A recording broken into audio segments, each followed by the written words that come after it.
Well, howdy, folks. It's Saturday. It's 10 a.m. Eastern, and it is time for another edition of Jedi Academy. We're back after a week off Thanksgiving, and we're glad to be back. If you are new to the show, welcome. And if you're one of our old timers, welcome as well. Glad to have everybody in chat.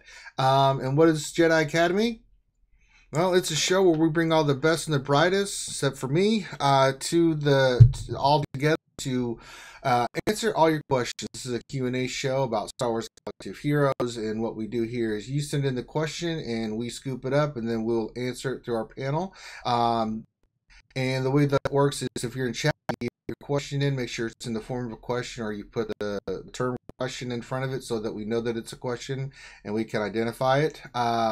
If you don't, then it makes it a little bit harder. We may miss it. So make sure you do that. And then we'll scoop it up and answer your question. And let's introduce everybody. Of course, I'm Ranger 1999 from Instinct, one of your artistry co-hosts, and with me scooping up all the questions is, of course, the one and only Dr. Finn Medicine Woman.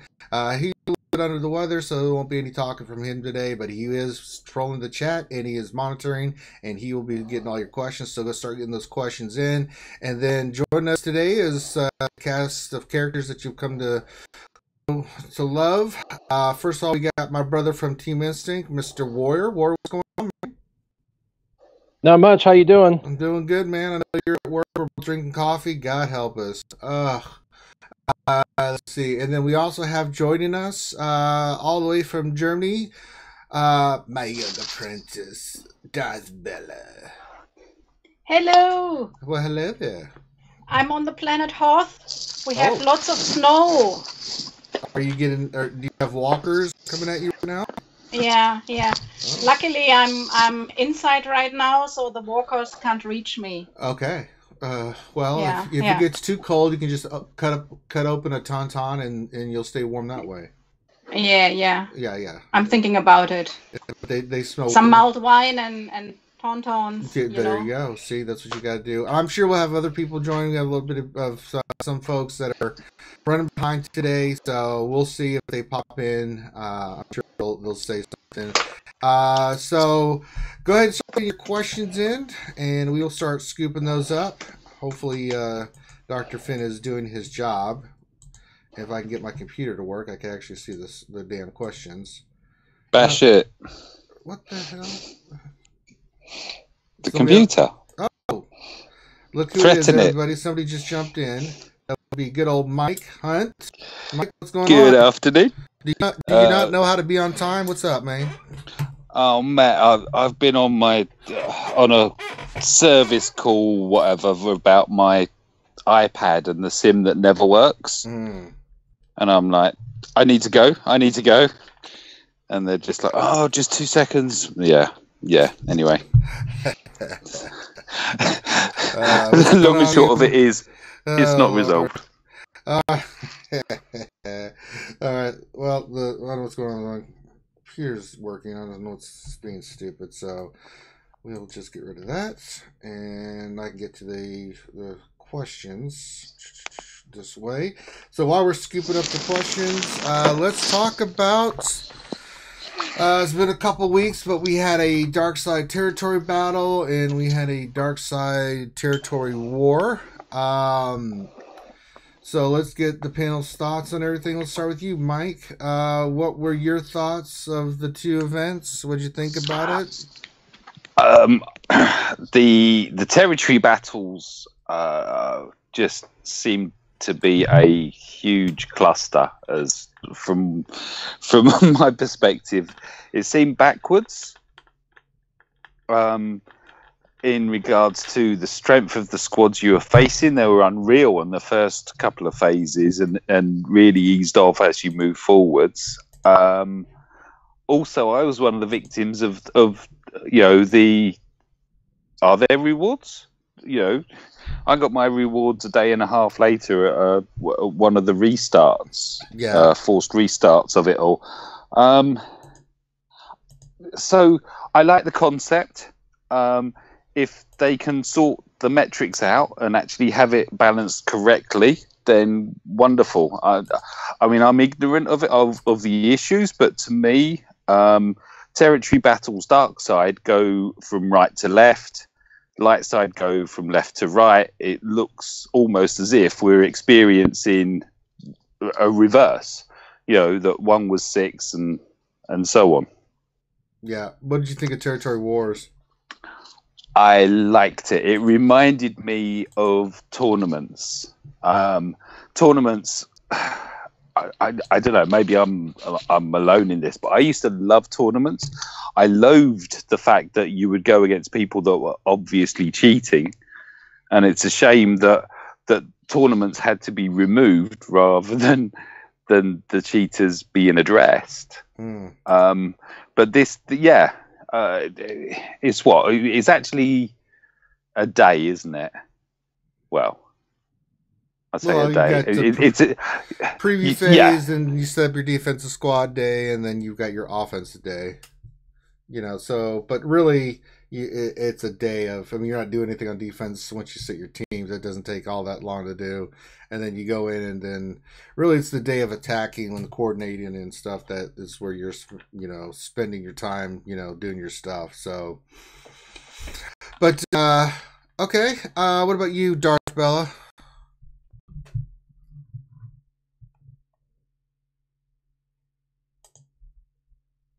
Did we lose Darth Bella? All right, what's going on here?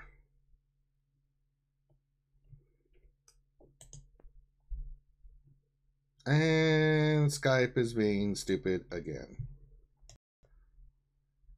Hold on, guys.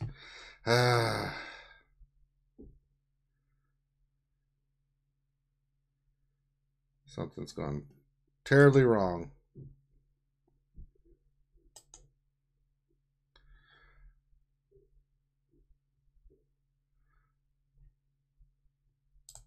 What the hell?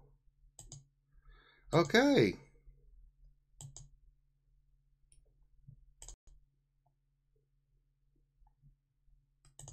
Try this again. Skype. Something's going on, or I cannot get.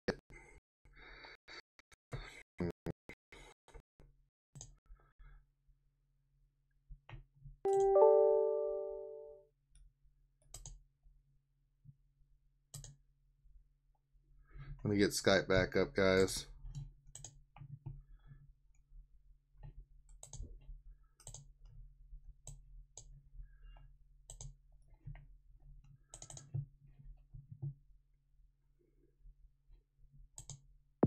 Team, and the team would be like, there we go. All right. I don't know what that was. That was weird.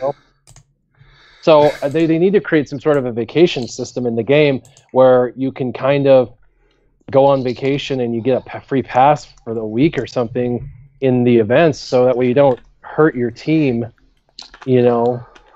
Or at least otherwise I have to be booted from my team while I'm on vacation, which is probably going to be the solution in the future, is bring in an alt that someone can play, kick me. I just go guildless for a week while I'm on vacation and just totally plummet in every arena.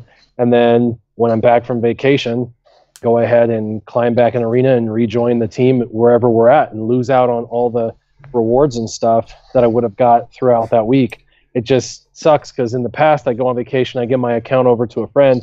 He'd play everything as best he could, and even the raids and stuff, even if he got zeros on the raids, I mean, I still got rewards.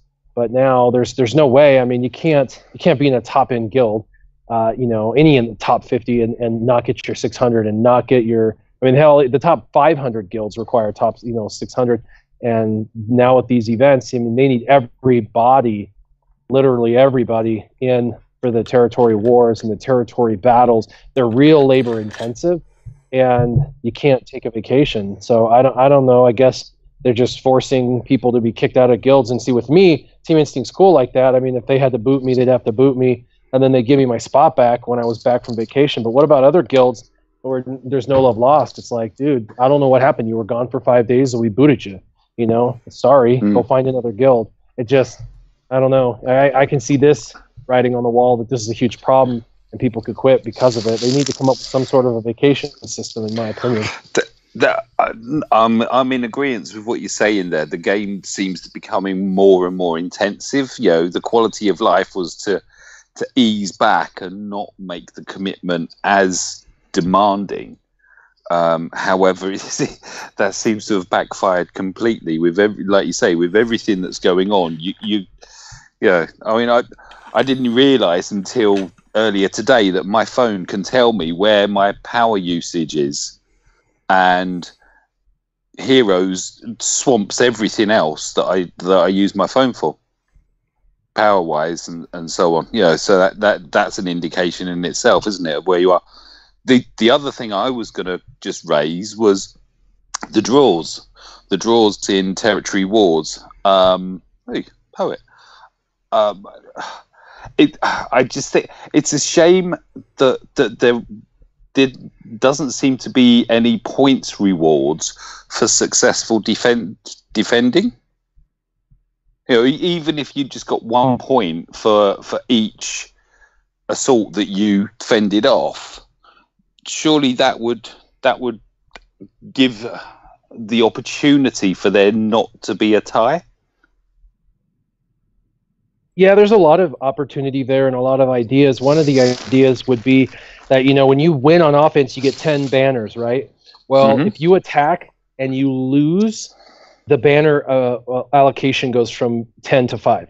And then if you attack again, you get those 5, but you don't get the full 10 because it took you 2 attacks. And if it takes you more than 2 attacks, you don't earn any banners. And people would say, well, why would we progress then if you lose once? Well, you have to get through those teams to get to the next teams on the next thing. So at that point, you would be doing it simply to try to clear another unit. But so if you lose banners so basically in essence, defense can rob your opponents of banners. So if you have good defense, and someone attacks a particular team 9 separate times, you know, yeah, we wasted 9 of their teams, but they also lost, the banners that could have been earned from that attack because it took them more than 1 attempt. So, I mean, there's lots of those types of ideas with, you know, losing banners or not earning the banners on attack and things like that, that would prevent it. Yeah, although I'm just thinking that my analysis of Territory Wars is that everybody and their aunt is now going to be chasing after having a Zeta Barriss Offie, which I mean, I don't have a Zaris, and yeah, I like the attacking aspects of the game. I mean, that's basically what it's designed around, isn't it? Is being like aggressive and pushing forwards. And I don't know, that and Acolyte Zombie are just two. Although Acolyte Zombie is quite easily dealt with, the GK Zaris one. Yeah, when you say quite easily dealt with, I guess you're talking about just average Acolyte combos. Hello, guys. Yeah. Bella? Yes. Yeah. I didn't even have the chance to say hello yet. That's because the damn stream went crazy on me. I'm sorry, Bella. Yeah, I was kind of waiting for you, Ranger, to say hello, Bella. Oh Lord! Thanks for butting in. Us boys would have just talked forever. Sorry about that. Yeah, I just realized that, so I thought I need to say hello. But it wasn't so bad because I'm actually hypnotized by the stream. I mean, this is really awesome what Finity did. Oh yeah, you had to give a big shout out to Finity. It's looking really great. It's futuristic and it's fun to watch the animation. That's the thing that Finn does. He anytime he tells me he just took a shower, I'm like, oh Lord, because I know like 9,000 ideas and changes are coming that he'll put together, and then I'll have to put it together on OBS and stuff like. Oh, okay, that was great. Videos. I like it. I really like it. Awesome. Yeah. Awesome. And about. Yeah, go ahead. Go ahead, Darth Bella. Well, it's not true. I said hello. I said we're on Planet Hoth. But on Territory Wars, yeah, I found the whole week extremely stressing. Really? I also had I had exams this week, and I was actually mad that exactly this week, without warning, they took for both the first dark side territory battle. Let's not forget about that, because I mean, we didn't have a long warning there, and then the same week we have territory wars, and so it was kind of intense, very intense. And yeah, I think they need to rework it, and we have to kind of, as Warrior already did, and Mike and a few others. I know in my guild we've been discussing that as well, how to prevent draws, because I mean, it's fun, and you can kind of run over the territories of someone, but and he takes 10 hours and still it's a draw, you see. So there is some strategy to it, I agree, but still some more rules, not making it really complicated, but some more rules would be cool. Yeah, I agree. All right, you guys ready for some questions? Yeah, let's do this. Yay! Yay! Jesus. All right, we'll start with you, Mikey, and then we'll work our way around. This will be easy for me this week. There's just a couple of you guys. So here we go. This is from Saludun Abdullah. Saludin, sorry, Abdullah. He wants to know, who are the characters we need for Rey's journey? Mr. Mike. Okay, so I've not been on all the forums and everything as much as I should Mikey, be. You gotta, come on. But we know it's going to be. We pretty much know. Yeah, it's going to be Rey. Yes. It's going to be the two veterans. Yes. So spending as many cantina energy as possible. Yes. That's what I'm doing. I'm just farming Han and Chewie at the moment. Like, that's it. And BB-8 and Finn. Yeah. No, just Poe. like Force Awakens. Although be Poe those wasn't. Characters. Yep. Yeah. It's so some of them. The BB-8 event needs to come back round again, doesn't it? Yeah, I'm sure it will. To give more. So I mean, that's going to be your alarm bell when BB-8 event arrives. You know that you've got very little time to be prepared to go for lightsaber Rey. Yeah, that's what it means. And where are we now? 2nd of December. Yeah. A film comes out on the 15th.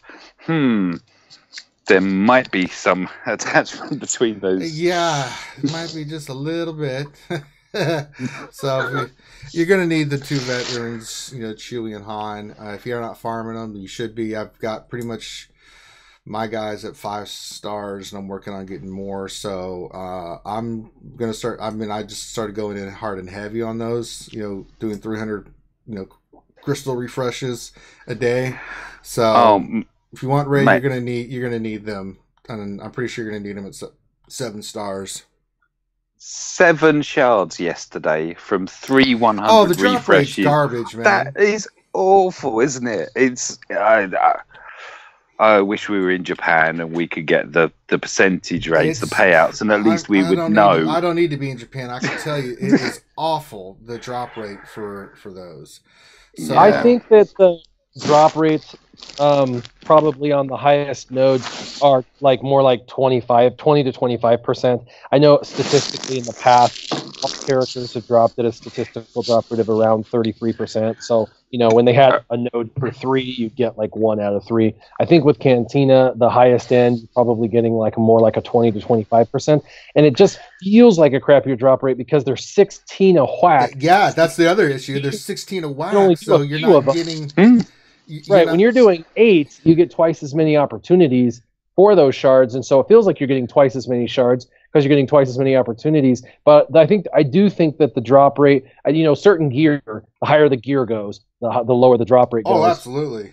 And the same is true with, I believe, with some of the shards. I think the highest end shards drop at a slightly lower rate than the lower end shards. Yeah, it's maddening. Just to follow on. So what's your forecast, or your guesstimate at what the percentage drop rate is on Omegas? Because they're also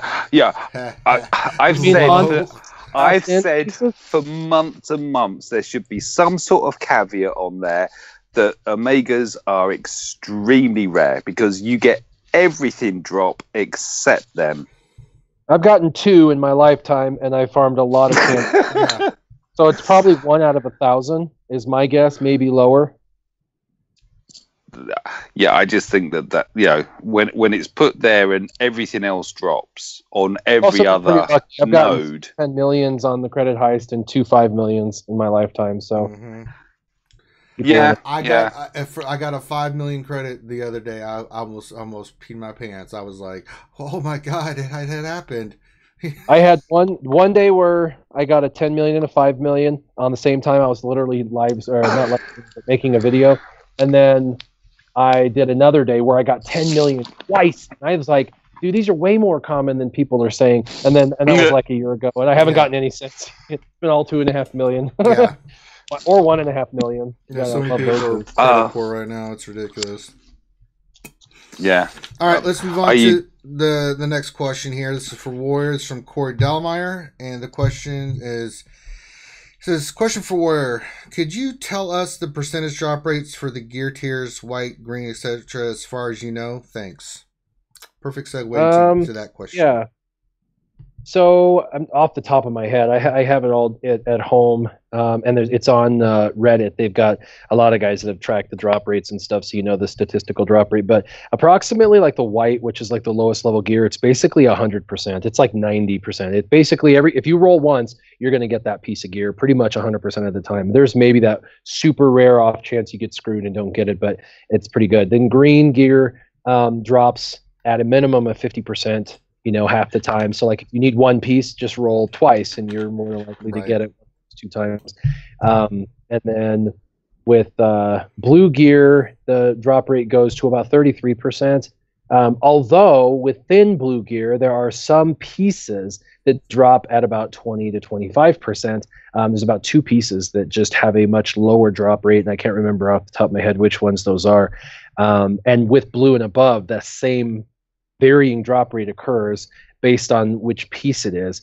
And then when it goes to purple, it goes to 25% until you get to the highest in purple gear that's like new in the game, and that drops to about 20% unless it's gear 11 gear purple, and then it goes down to about 10%. And then gold gear drops at less than 10%.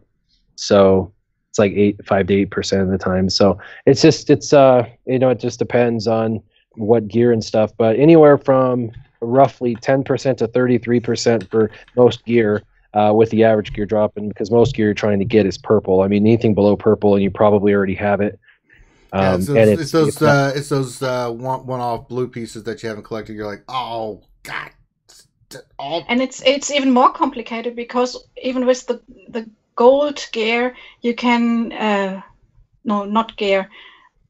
Oh, sorry, you were talking about gear. Forget it. Yeah.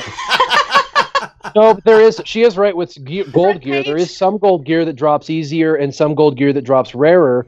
It's like if the gear isn't needed, it has a higher drop rate. If the gear is needed, it has a lower drop rate programmed in.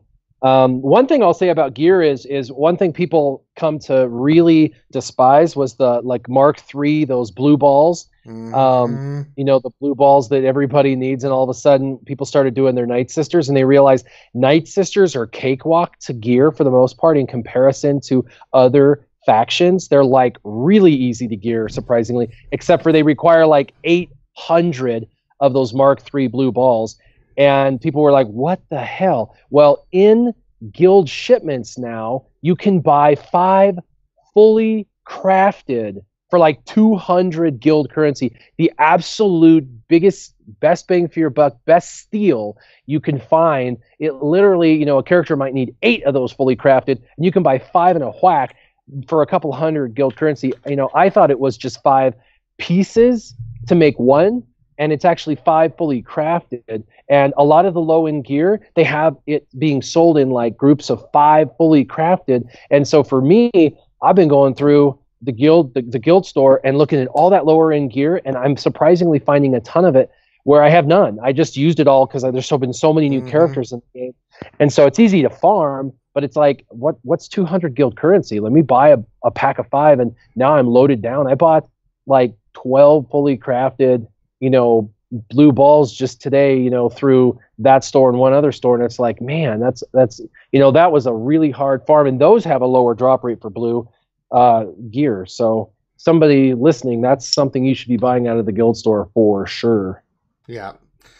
All right, next question. This is for Darth Bella. This is from Nathaniel Miller, and the question is, what's the easiest, cheapest way to get tunes up to 6K power for use in territory wars? 6K power. Mm-hmm. Oh. That's the requirement to use it. Galactic power. Not unlimited power. I didn't count exactly how you get to 6K because I don't have so many below. Do I have? Yeah, I have some below. Yeah, I'd say you have to work on all the things you can upgrade. Like you have to go to level them up. You have to level the abilities up and put mods on them.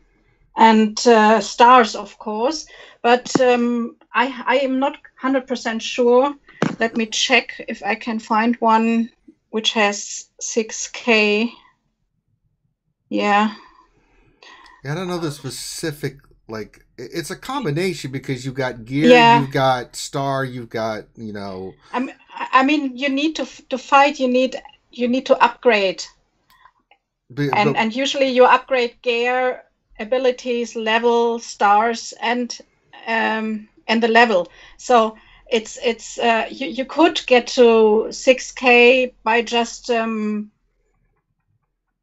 doing. I mean, you don't really need to upgrade them fully. I've got a tune here at 6,016, for example, and he has some abilities even still on 3, some on 4, 5. He has mods, but not the best mods. And gear level is 7 and level is 53. So that can give you an idea where it starts. Yeah, it's usually around level 70, gear level 7, maybe get gear level 6, depending on the mods you have, and then also the abilities. I mean, it's a combination of those things. You don't have to get them, higher than that. Stars help. Especially the higher level stars, so 5-star, 6-star, you get more points to use towards your overall galactic power rating. Mods, of course, will always make a difference. So will gear, and so will upgrading the abilities. The higher you get past 4 or 5 on the abilities, and those all add up. So it all adds up together as you get. It's true, but I would just caution people from doing just arbitrary 6,000 upgrades to 6,000, and this is why. A turd is a turd, no matter how high the power is. I have a 7-star Gear 11 cup that I can't even use in territory wars because it just primes the opposing team and helps them be stronger on turn meters. So use you really need. Yeah, I have a Gear 11 cup. So everything's Gear 11 now. That was something I did about the end of this last month. I was able to finally get everybody to Gear 11, but. You'll just prime the opposing team with turn meter if you take in junk. So at the end of the day, you just want to develop those characters that you're developing that you're going to use long term. And a good rule of thumb, I tell people this all the time, really good rule of thumb is if the character has been released within the last 12 months, level them.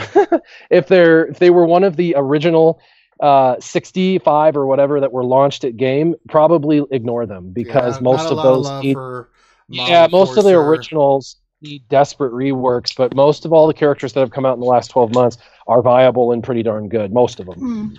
Yeah, I guess it's correct for players. I mean, even I have been playing for over a year now, and you've been playing for much longer.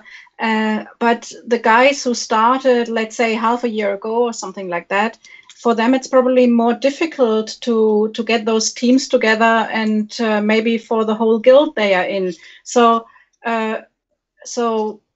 you can't upgrade. I mean, you need obviously an arena team. You want to do raids, so you will have to upgrade some toons. But to take part in territory wars, it's of course better to have more characters to fight, to actually be able to set defensive and offensive teams.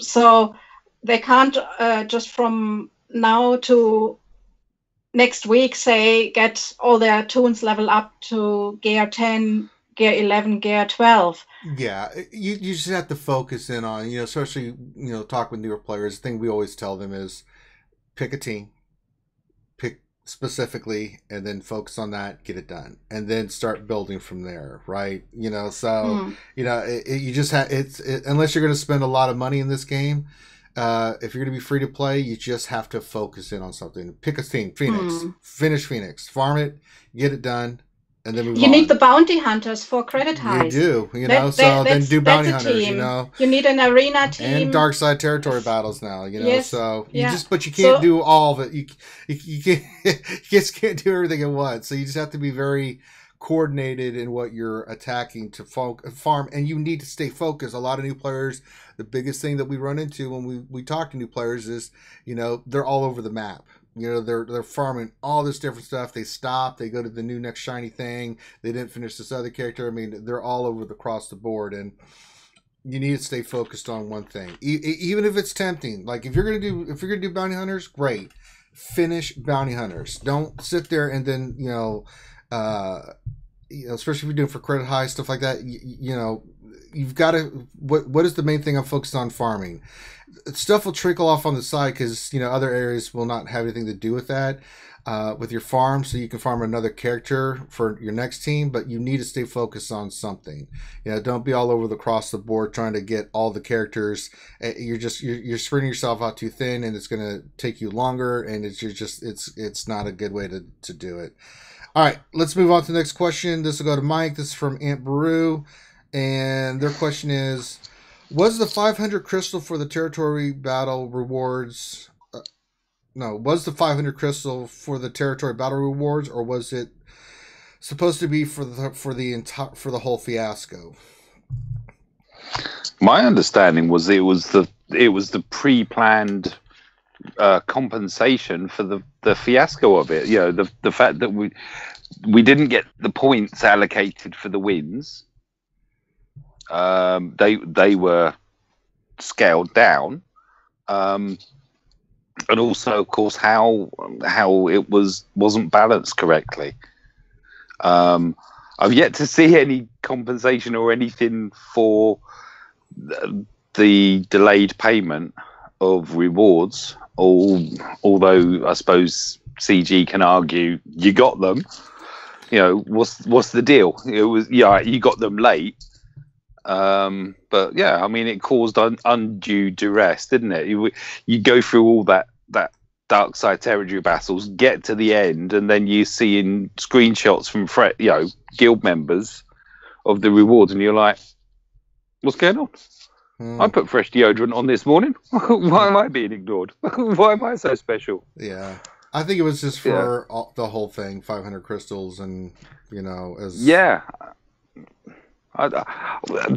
announced at the beginning of it, didn't they, that there was going to be compensation at the end? Did they? I didn't see that. Yeah, there was. Was it Cozy? Put it on the forums. There was an acknowledgement that there were issues with dark side territory battles, and compensation would be following. And that was whilst it was ongoing. So that's why I'm assuming that the 500 crystals and 1100 guild currency were already arranged. That was before the last era, shall we say? Yeah. I don't know. Well, we'll see what they do, but I think that was what it was for. for everything. So 500 crystals, that's what you get. Next question to Warrior. Question from Devil's Treasure. Question: how should territory war ties be managed? Well, they've got to fix the tie situation, and like we were talking earlier at the beginning of the stream, I think they need to come up with some sort of a way that on defense you lose banners or you lose the ability to earn all of the banners with every attempt, whether that's losing one of the 10 banners or 5 of the 10 banners through each attempt kind of thing. So that way you can't just use 9 teams on one team and still earn the same 10. That way on defense you can kind of deny banner earning to the opposing team. But there's a lot of ideas out there, and they're going to have to do something because there were a lot of ties. And when I was in the Territory Wars beta, I noticed that everybody, there was like a tie. It was just everybody could win on offense and nobody's defense was holding hard enough. And so unless you have like a really deep roster, there's going to be a lot of ties. Yeah. Next question for Darth Bell. This is from Corey Dalmeyer, and the question is: for the next territory war, like Guild plans on having each member set 4 squads on defense, 2 strong and 2 weaker, and the rest of the teams will attack. Do you think that strategy could be effective? 2 strong, mm-hmm. 2 weak ones on defense, and the rest attacks, right? That Yes. was the idea. Yes. Yeah, I mean, I wouldn't exactly. I have the idea that when you say 2 strong and 2 weak ones, you're talking about the power. I think you should also look for specific teams who are better on defense and better on attack. And it's not all about power. But in general, yeah, you have to have some power at the moment as it is. If you've got enough toons, you can just attack and attack again and attack again, and then you get your 10 banners. But we don't know, as Warrior already mentioned, if that gets changed or if yeah. So I put good teams on defense as well. The question is not quite clear there. What is good and bad, right? Is it the power or is it the ability to defend? 2 strong teams and 2 weaker teams is just basically what it says. So I don't know, I how don't know strong either. or how weak that they want to do it. Yeah, I mean, I mean, the weak ones will get taken easily, and if you're lucky, the strong one can take out more than one team. Yeah. So it depends on how competitive the team is. Yeah, that's true. Yeah. I was going to put in that also looking at if they look at the guild mates or guild members and see who's active and who isn't. If you've got someone with a fantastic roster that isn't going to be active during the offensive stage, then they're probably better off loading up with their great teams on the defense if they're not actually going to participate on the offense.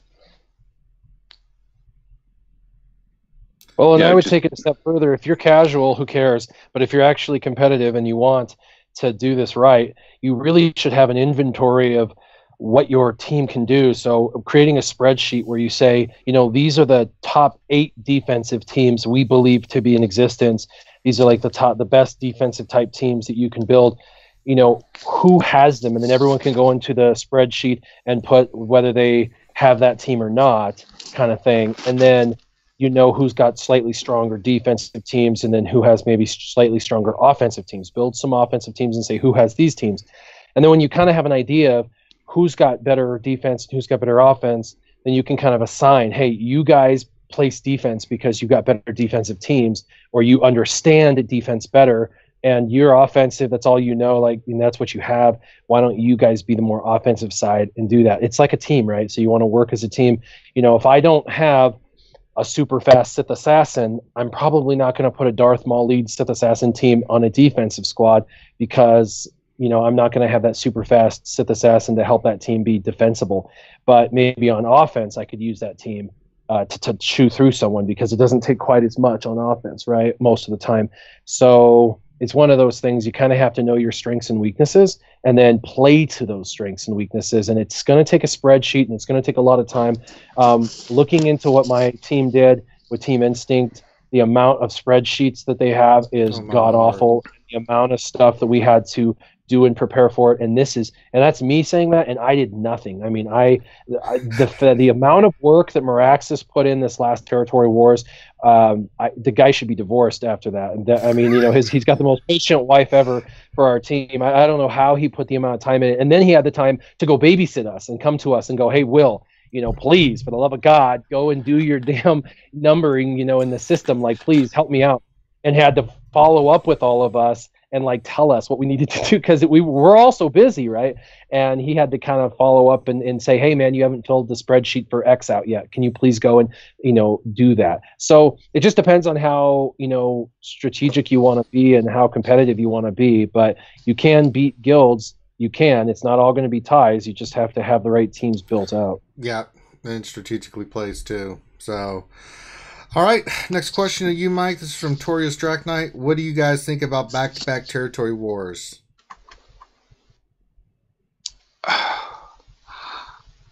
I like it. It's you're getting Zetas, you're getting Omegas, you're getting some random some gear as well. The rewards for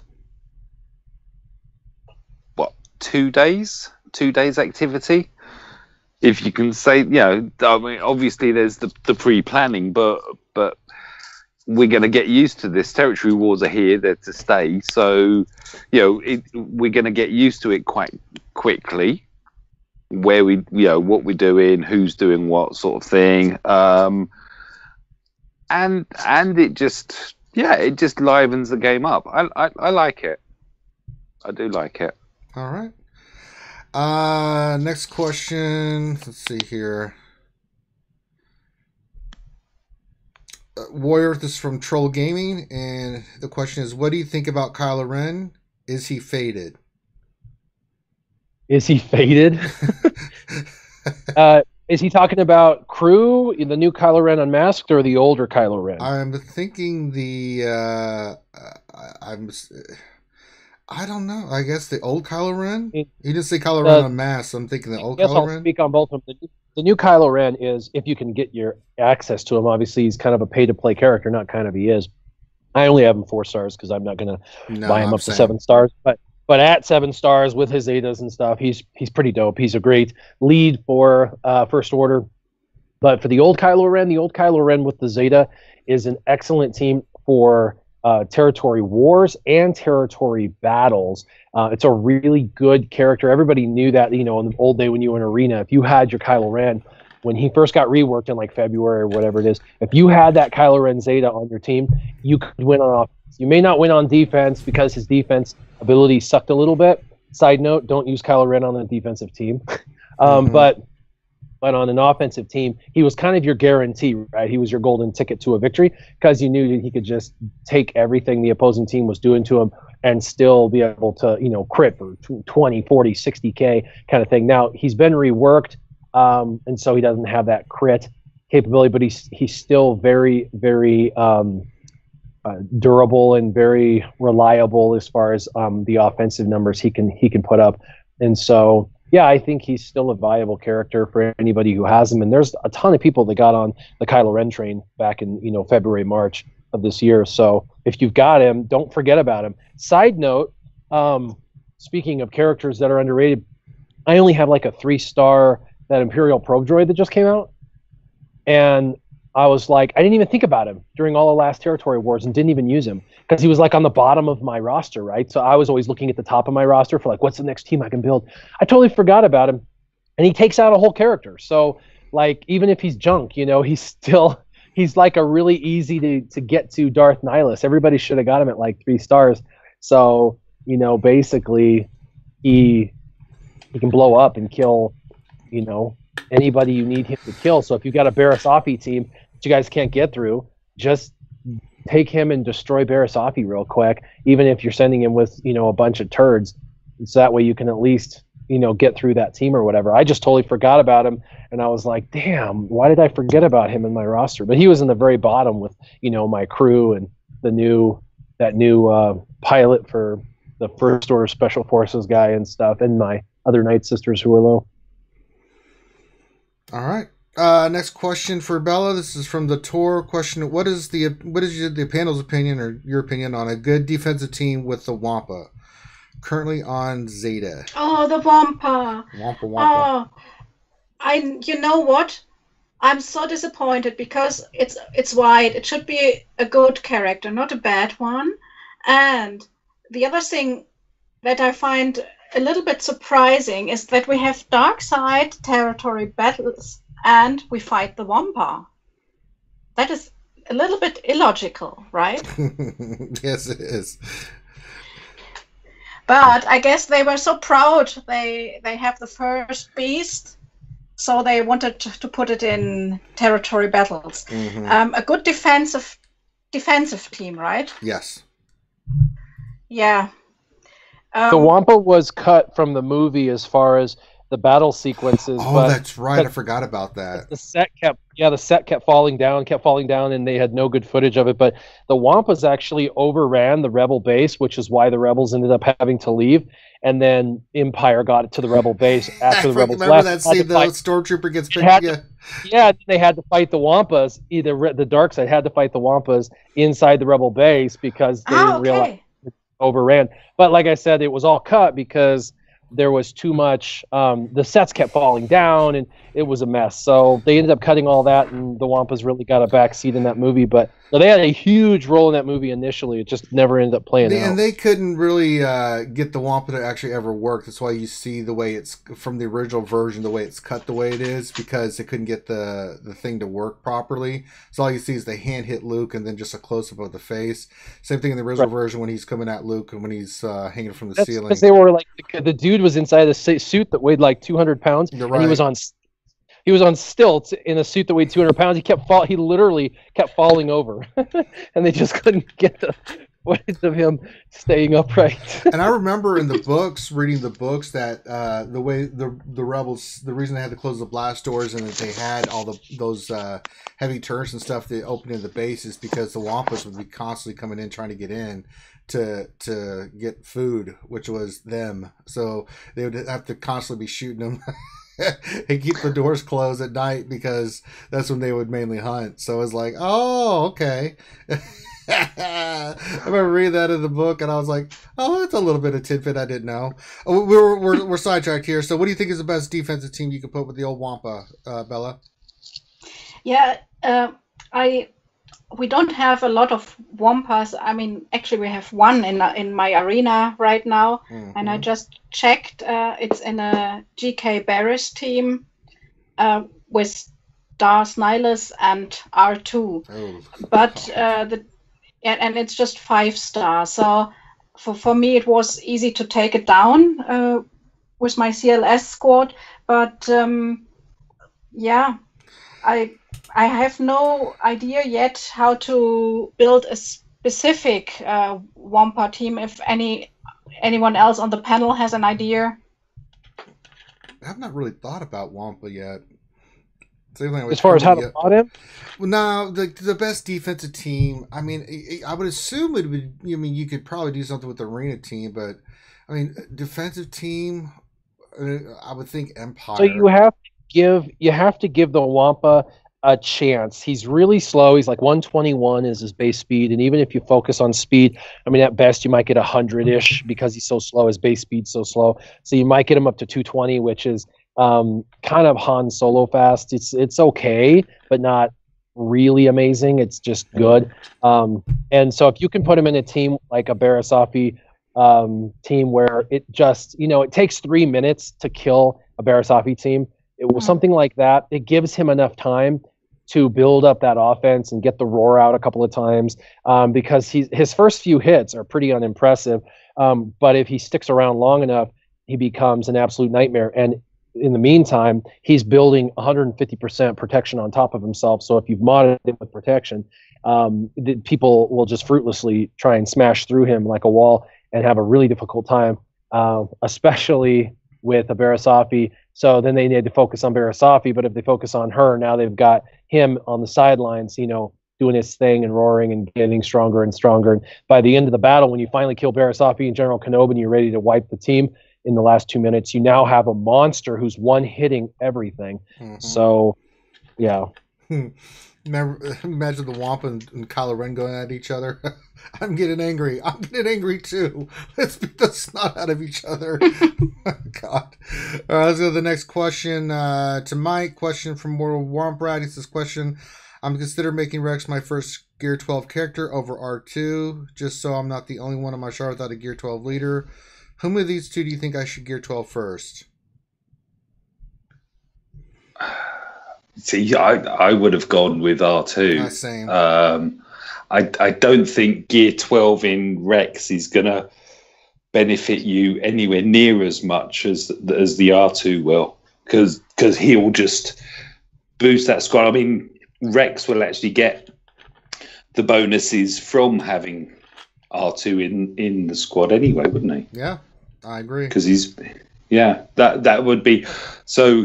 However, I'm assuming what he wants is a gold leader. A gold leader, just so that when he looks on, in his arena and so on, he'll see gold. But I would. I'd do R2. Yeah. Have everyone else gold by your leader. Everyone will kind of click onto attack. Well, no, they'll see anyway, won't they? Yeah. But it's misleading. Yeah. Lull them in. Yep. All right. Next question for Warriors from Kitch. He says, question, does the current territory war system, which will likely result in draws, encourage collusion to maximize rewards, especially towards the top where the potential opponents come from a small pool? I'm not sure how collusion would occur. I'm not sure. He'd have to expound on that. I'm not sure Team Instinct wants to just do second best. We don't do that. We don't like that. We want to be beat fair and square. And I think Alliance would feel the same way. I think BHG feels the same way. I think Wallet Warriors feels the same way. I don't think Wallet Warriors would get a hold of us and say, hey, throw the game, so we'll throw the game and we'll both get second. Neither one of us want to be second. We want to be first. So I'm not really sure at the top end collusion will occur. Maybe on the lower end, I could see a collusion occurring, but maybe what he means is because he's probably facing a problem we didn't face, which is ties. We didn't face ties. At the high end, we didn't have ties. We were able to effectively create a wall that couldn't be beat through at the end. And so, 8 hours before the end of the war, we were effectively still had our entire back line. So we don't need to collude. We can successfully win without a tie. For those who are just tying anyway, to collude and say, hey, you will lose this time and next time we'll lose, it is never going to work. And this is why. You don't get paired up with the same people. No. So who's going to be the first to lose? Who's going to be the one willing to say, hey, I'll lose this time and you can lose next time? It's not going to happen. You'll probably not get paired with them for the next 3 months and then, or 2 months or something, because you're only doing a couple of them a month. So, and there's enough teams in the top 20, top 50 that you probably only see them maybe once every 2 or 3 months. So I don't really see a team going, yeah, we'll take second place and you can take first place and maybe in 3 months we'll return the favor. I just don't see it happening. Yeah. All right. Next question for Bella. What are your 2 favorite defensive squads you have placed or faced in territory wars? My favorite ones.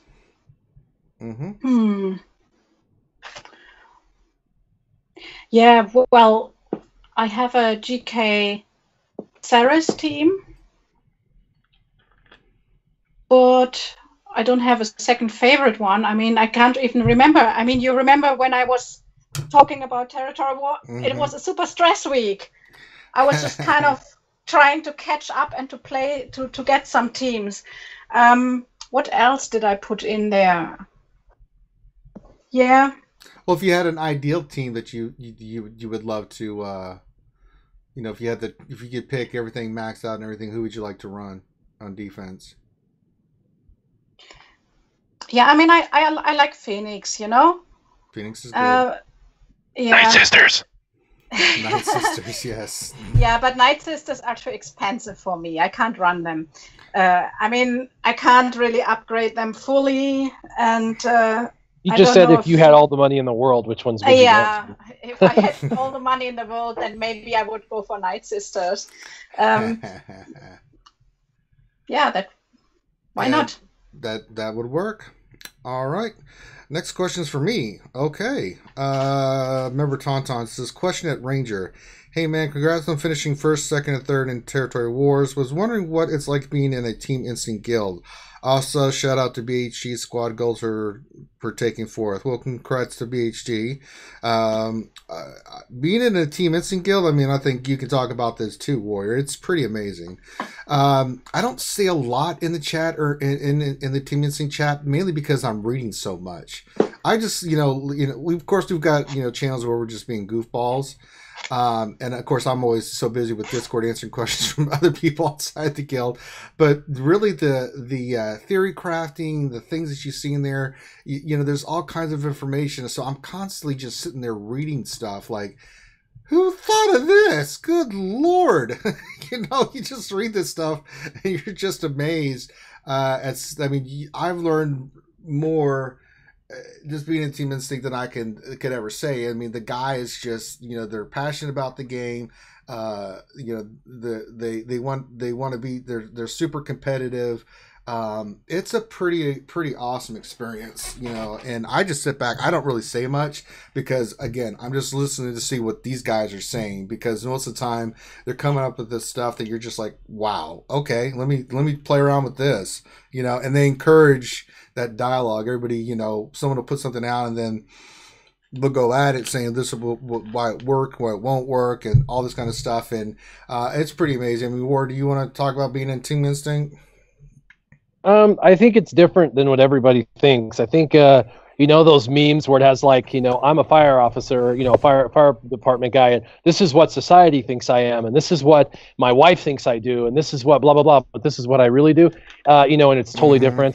It's like that meme. I think everybody sees Team Instinct as this, this super uber, hyper cocky, super, team of a bunch of, lawyers who spend, $10,000 a month in the game. And while we have lawyers that spend 5, 10K in the game, we also have nearly free-to-play individuals who are barely meeting their threshold after 2 full years of playing the game and playing with hyper efficiency. They're barely making the cutoff to even be in our team, but we're keeping them because they know what the hell they're doing. And we've got the people who spend just a little bit of the money, who are worried. They're like, oh, I don't want to be kicked out, but we're not going to kick them out because they know how to play.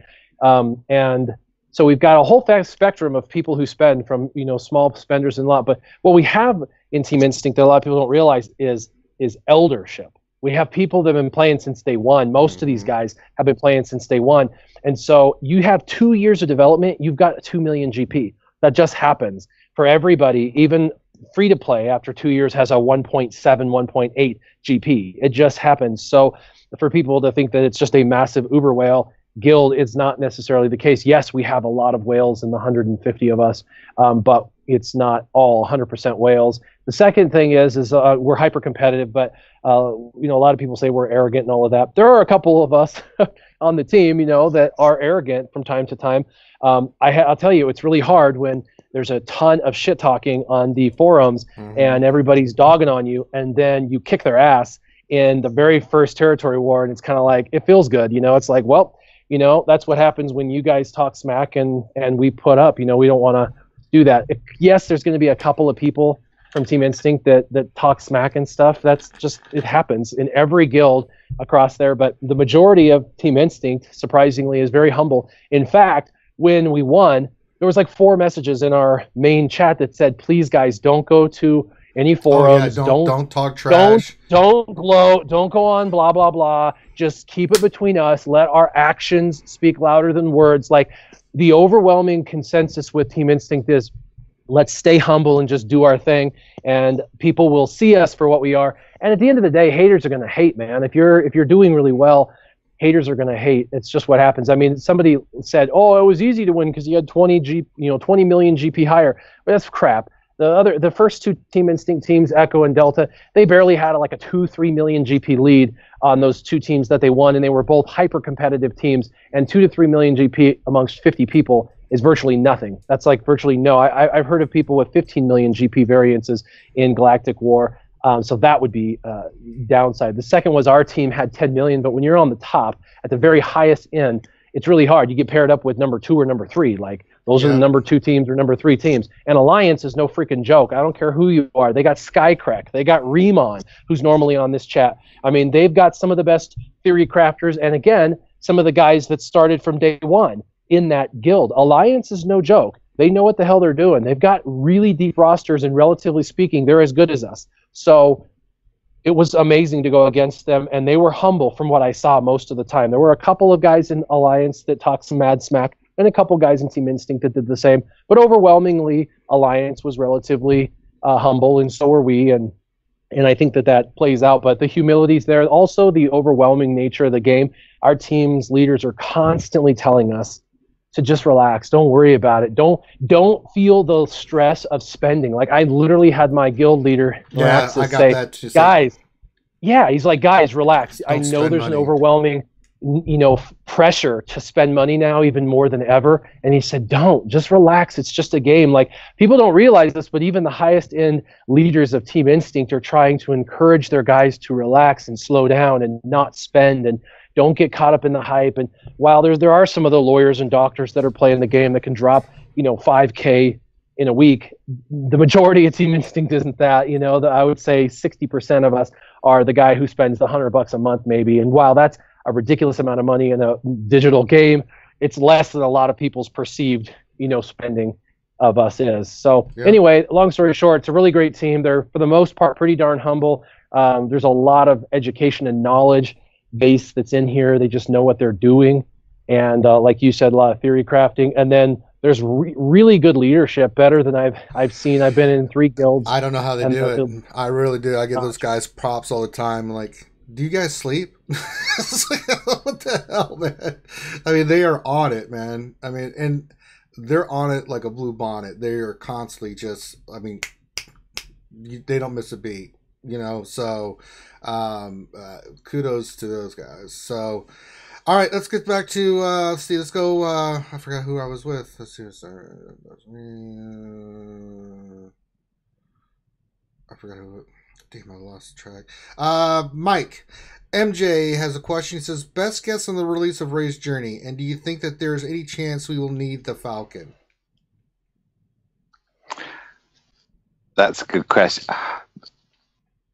This is only my own opinion. I'm noticing that the Falcon vets and also the TIE Advanced are appearing a lot in the shipments. In the crystals, of course, but they're appearing a lot, which kind of suggests that there's going to be something in the future. So, yeah. I don't think the Falcon's going to have anything to do with it.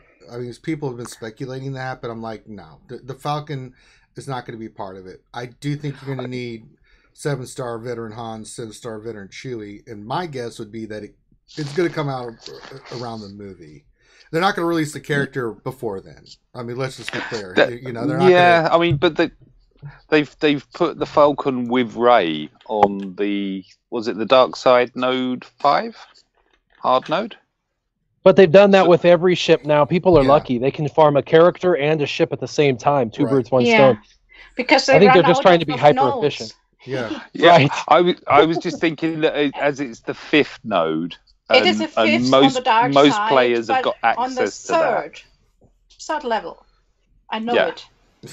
Yeah. Well, I know they me said too. it was going to parallel Luke's journey, and did we use ships in Luke's journey? I don't remember. It was absolutely no, right? No, so we didn't. I don't think they're going to do any ships in this. Now, I could be totally wrong. I could be completely wrong, but they didn't do ships with his journey, so I can't imagine they would do ships with her journey. But you bringing up them in shipments is a valid concern that they're giving us easy access in shipment, because traditionally when a character goes easy in shipments, that means we're going to use them. So I don't know. I don't know anything about it, but man, I wish I did. I'm going to be pretty upset if they do that, because it's hard enough to try to get veteran Han and veteran Chewie, and they're going to be dropping packs when they do release Rey to get veteran Han and veteran Chewie up, so people can do the event to get the character. But you can throw Falcon, which is a ridiculously dumb hard node farm, with the drop rates being as crappy as it is. I mean, I'm farming it right now just because I don't really have many other ships to farm, and it's like, they better not. I'm going to be really ticked off if they do that, because it just doesn't make the bad move. That's all I'm going to say. Next question for, let's see, Warrior. This is from 68 Freight Train. Did anyone else guilds experience game crashes throughout the entire attack phase? My guild lost several teams despite waiting a few hours after the phase change to try to avoid these issues. I know we did. I don't know about how you guys did, Warrior, and your side that had the game crashes and stuff like that. I personally didn't experience any, but I know that the team did. They experienced a number of them.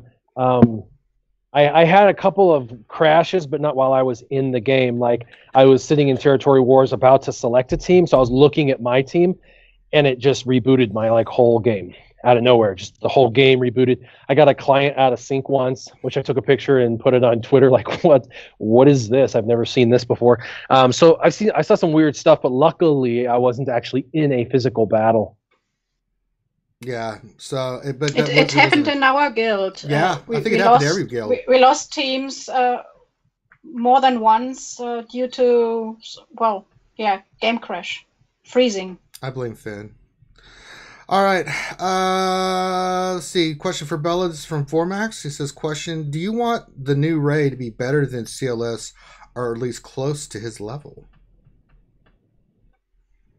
I don't, but I know a lot of people want that. Good answer, my apprentice, the dark side. Yeah. They've got to do some. I think she's going to be up there. I mean, it's a legendary event. You're going to need 7-star characters. I think she's going to be on his level. I mean, there's such a lot of characters that are still missing in this game. I know. Let's not bring up that old wound. Jeez. No, let's not go there, Bella. Have you read Phasma? I mean, let's not go what's there, the Bella. guy? Yeah. So no, I don't. You said don't, and I'm a good apprentice, right? That's right. Don't. Okay. Unleash your potential. All right. Let's see here. But yeah, I think she's going to be on his level. I mean, the thing is, I think we're going to get it. We have to. We've been saying this since before we even once they announced Darkside Territory Battles. We need an influx of dark side characters. I'm fine with the Rays coming out, and I don't mind on the light side the characters from the movie. But on top of the dark side characters from the movie, they've got to influx a ton of dark side characters because with certain abilities, because dark side is not designed to handle. They don't do things that the light side does in their territory battle, or have the flexibility to do things, and they're just not equipped in the way they designed it. It's like, good Lord in heaven, this team can't beat this team. It's like, good God, so they've got a lot of characters they need to get into the game and stuff like that. So we'll see what happens. Next question from Mike. This is from Vuk Majsterovich. I don't know if that's Vuk or Vok. Vok Majsterovich. I can't tell. Sorry if I butchered your name. Question, he says, no BB event in December, they said. When do you think the event will be back? Rey event will be after that? I didn't see where they said there was no BB-8. Did you read that, Mike? I'm pretty positive they're going to bring back BB-8 before they do the Rey's journey, so people have another shot. Yeah, I haven't seen anything about it. Not. What he's talking about is the last forum post that has the schedule of events for December. So let's be clear. That schedule of events is totally and completely incomplete. It always is. And they do that on purpose. Yeah, like the Rey event's not on there. That doesn't mean that the Rey event's not happening. They've already announced that the Rey event is happening in December. So we know for a fact there are missing events.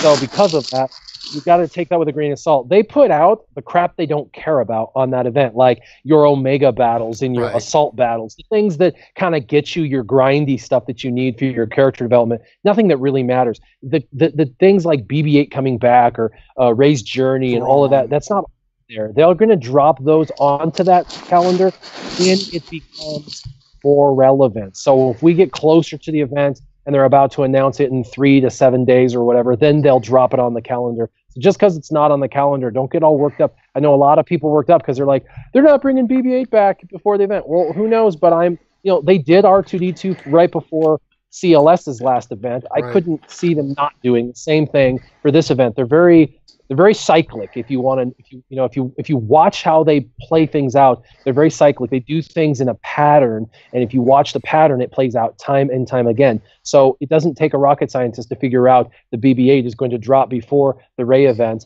And then they've already mentioned on the forums. I think it was Capgas or maybe it was Cozy Spoon said that CLS was coming back soon. So soon means probably within a month. You know what I mean? Right. And I'm sure they're going to tackle one thing at a time, and I think probably Rey is the biggest deal right now. So, it would be safe to assume that, we're probably going to see BB-8, we're probably going to then see Rey, we're probably then going to see CLS. Like what you want is going to happen. It's just not on the calendar. So just relax, continue farming what you're farming. Remember, you can't get Rey without BB-8. So farm your first order, get your first order up, get your BB-8, and then you can, get your Rey. Hopefully you've done scavengers on the side or the veteran side. All right. Next question for Warrior, and this one's specifically for Warrior from Devil's Treasure. Question for Warrior. What are some of the unconventional top-tier defensive territory war instinct used in their win, other than General Kenobi's Zera CLS? So we had, lots of different combinations. Oh, yes. We had Darth Maul leads that were with super fast Sith assassins. So, when you went in, you just got super aggravated because everything kept going into stealth mode. And, you spent the whole time trying to hit something that was almost impossible to hit. We had Darth Vader leads. We had crew, first order teams because Kylo Ren Unmasked. A lot of the guys, like a third of the guys, I think have him. I don't, but a lot of people do. So they were able to build some cool First Order teams. And First Order gets some really good buffs, by the way, really good buffs in Territory Wars. So anybody that has those teams, they need to be putting those down as defensive teams because they get these amazing buffs. And then, we had, of course, the meta teams, any of the meta teams. So, we're talking CLS leads. You were talking the General Kenobi lead, the Nightsisters that are hitting the report lately. The Nightsister teams, I know that Mike said earlier that he could walk through the Asajj lead ones, but that was the one spot on the map where they couldn't even hardly make a dent was those Nightsister teams. And I think it depends on how fast the teams are because, some of the guys in Team Instinct have been around since day one and they got some amazing mods. And one thing that came apparently clear to me when I was playing Territory Wars is because I have played, a little over a year and a half versus 2 full years, the guys that have the extra 6 months have 6 months worth of better mods than me. Even though I came out with mods at day one, they had 6 months more of development. So when mods came out, that was more of a focus for them than it was for me because I was still doing development of so many other things. And so, while they were farming mods, I was farming people out of Cantina. And so they got kind of a 6 month jump start on mods. And so these guys have just a better developed mod set than I do. I mean, I see they got tons of 18s and 20s, and I'm sitting here with 2 18s. They have a list. At Team Instinct, they have a list of everything. They got a list of the top people with speed mods on our team, all 150 of us and their speed mods, and who's got the best speed mods. And I'm in the bottom 5 for speed secondaries. I'm in the bottom 5, and I have one of the higher rosters. You know what I mean? But it's I still don't have a lot of speed secondaries. So mods make a huge difference. But any of the meta teams, the Darth Maul teams, Darth Vader teams kind of throw a little bit of wrench into stuff, surprisingly. The Nightsisters, for ships, having your Thrawn ship, having a really powerful Thrawn ship. And a lot of people, this is their fatal flaw. They put their secondaries into defense and their primaries into offense because they want that guaranteed win. That's not necessarily a good idea. That leads to ties. It's better to do your primary best and strongest teams in defense, so that way, because you know that these people are going to use their best teams, and while they may or may not be able to beat your teams, your secondary teams, if you use them creatively and strategically, should be able to cut through even those meta teams, because it's paper, rock, scissors. There's always a team out there that can beat another team. You just have to know that. And that's where understanding the paper, rock, scissors component of this game is going to become even more critical. And I'll be honest, I'm the first one to admit I don't understand paper, rock, scissors in this game the way I should. And that became very apparently clear in this last territory war, where I thought Team X would beat Team Y, and I was devastatingly wrong when I got smoked. And I was like, crap. That didn't work. And then I found, my Ewoks to work, and I was like, holy crap. Like, I used Ewoks on offense against a 291 speed Sith assassin team with Darth Maul lead, and I smoked them. But freaking smoked them, dude, with my Ewoks.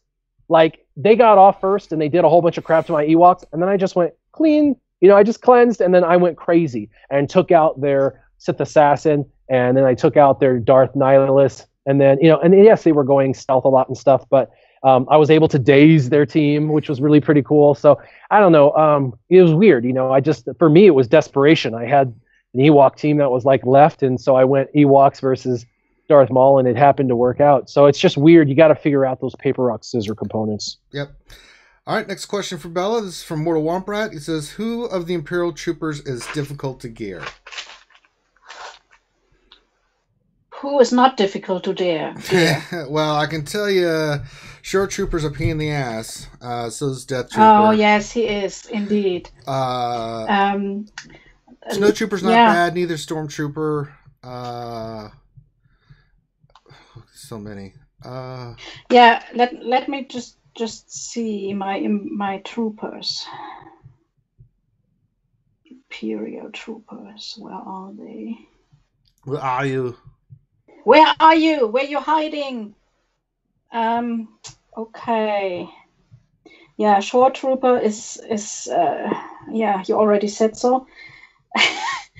I'm trying to build up Death Trooper, and basically they all of them need a lot of the same gear, and I'm trying to build a whole team right now.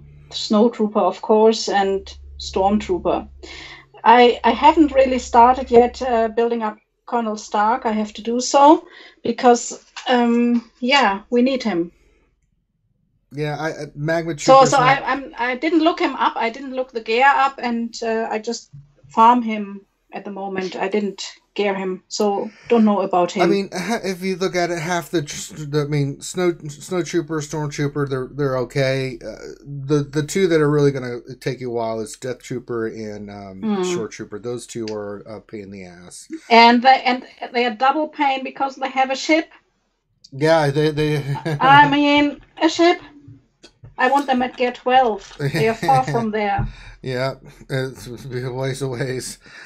All right, next question for Mike. This is from Ravi Cloziet. I hope I said that name right. I'm sorry if I didn't. Question, what is an optimal bounty hunter team for dark side territory battles and how to use them? Ooh, good question. Well, there's 6 available, isn't there, bounty hunters? You got Boba. Boba's your lead. So, yeah, Boba lead. And then, we've got IG-88, Dengar, Zam, Greedo, and who am I missing? I'm missing somebody. Cad Bane. Cad. Oh my! How could I forget Cad? Yeah. So some of them are in the stores that you can pick the shards up and everything. Personally, my least developed is Greedo. I would like a working Greedo, but man, does that guy need some cuffs. Was it? I think I'm gear level 9 on him, and he needs, is it 3 or 4 cuffs to take him to 10? It's like, what? So yeah, that's the way that I run it. So my bounty hunter squad is, as I say, Boba lead with Zam, IG-88, Cad, and Dengar. I was saying to my guild that I think that my Dengar is my MVP. That's maybe slightly misleading because obviously he's as effective as he is due to the fact that he's under a Boba lead and getting all those boosts and that. And then it's ability blocking with your Boba. Getting as many thermals from Zam onto everyone. If you've got a working Greedo, that's another option for you. Just for the boosts in the speed, and you're getting the turn meter gains as well. Plus, also loading up your opponents with debuffs. IG-88 then really does come into play. Because IG-88, I believe, gets boosts when hitting any opponent with a debuff. Mm-hmm. It makes him more effective. Plus, he's also got ability block. So, if you're doing the AoE, it's just trying to load them and targeting for the dark side. Regular battles, my experience of it was with all the countering and stuff. It makes their AOE's pretty get you in trouble. You have to be really smart about it, especially it's like Bounty Hunters is just missing some things. I mean, they do a lot of damage, but they don't have a tank. They don't have a healer. It's all offensive, right? There's really nothing. So there's also 2 battles you do. There's like a normal battle, and then there's like a special battle. For the special battle, you go against those stupid Wampas, and that's where you want Greedo and Zam, because you can load them down with a bunch of thermal detonators, and it does a lot of damage on those stupid guys. So if you're going against those guys on a special mission, then it would make sense, right, to have Greedo in there and just to drop Cad Bane, or I would drop even actually Dengar, because Cad Bane's has in my opinion, a better stun. But one of those 3 would have to be dropped. But if you're going against a special mission, but if you're going against one of the normal like bounty hunter specific missions where it's like 4 rounds and you're going against rebels, like those rebels cleanse out the wazoo. There's no way you're getting those thermals to stick. Greedo's wasted. He's a turd except for thermals, and you're not going to get any benefit from thermals because of all the cleansing. So you really need you need the stun from Cad Bane. You need Dengar's potential stun. You need his debuffing that he does. He's kind of like a Cassian, Andor. He's kind of like a Cassian, but for that side. So really, when I did special missions, I had Greedo in, and when I did the regular mission, I pulled Greedo out and put in Dengar. So the answer to that would be, at the end of the day, all 6 of them have a purpose, and the 3 lowest ones would be Cad Bane, Greedo, and Dengar. So whichever one of those 3 is your absolute lowest would probably be the one I would leave out. And don't forget with Dengar, try targeting opponents with debuffs, because he's got a percentage chance of calling an assist, and I think it's doubled if it's a bounty hunter that assists. That's quite a nice. You can kind of get a mini chain going with that. All right. Next question for Mike Boyer. This is from good old Maurice. He has this question. I have the meta Zetas finished. Suggestion on a good Zeta for all-around utility. I'm looking at First Order TIE Pilot, Daka, Stormtrooper Han, or Unmasked Kylo Ren lead.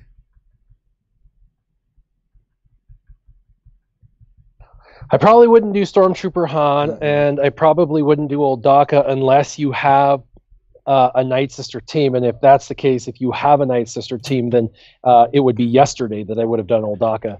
So if you're all in on Nightsisters and you have 1 or 2 of them on Mother Talzin, and you're probably have a Saj lead maybe done. If you're there with that, then old Daka is a no-brainer. If you're not there with the Nightsisters, then old Daka doesn't make as much sense. And then I would go with the ships version, and thinking ships, I would go First Order TIE Pilot 1. He gets a lot of defensive bonuses in territory wars. 2, he's good for territory battles, dark side. 3, he's a ship pilot. 4, he's great offensively in arena still with his newest foresight, especially with his Zeta and his damage. So all the way around, it would go DACA first if you have Nightsisters developed. If not, I would go First Order TIE Pilot. All right. Next question for Darth Bella. It's from Bubba1401 2000. Question: what is the best way to find new guild members? Ooh. How do you find guild members? Yeah, what's the best way to find new guild members? If you as I assume well,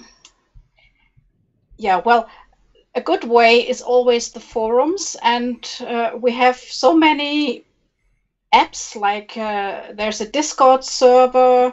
I'm just trying to find out what's the name. Let me just check.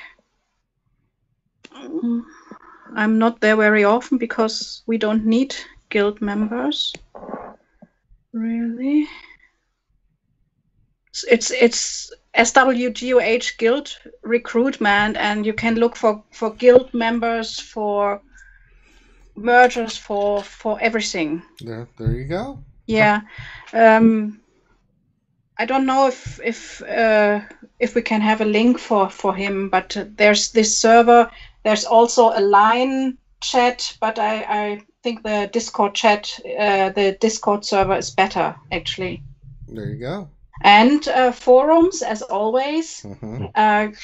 There's also a Facebook page with about 10,000 people on it that do nothing but try to do guild management. And there's a website from Urban Blaster, he's starting to launch this website. And then there's another website that's doing it as well. I don't know. There's a ton of tools now. And another tip is to put in your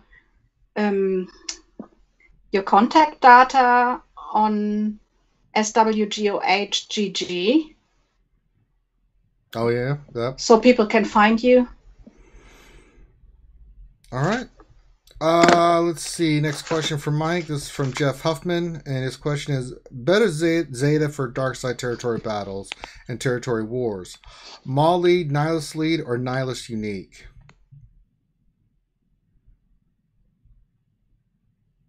If he doesn't have either for that, I think I would go Maul lead. Because I know we keep going on, but you're going to get a double bang for your buck there, because of course Maul is also a pilot, so you're going to boost your GP overall. But for that side of things, I think that the Maul lead is an effective one. I mean, we ranted about it for what? 5 months, the first 5 months of this year, of just how overpowering and dominating in the meta it was.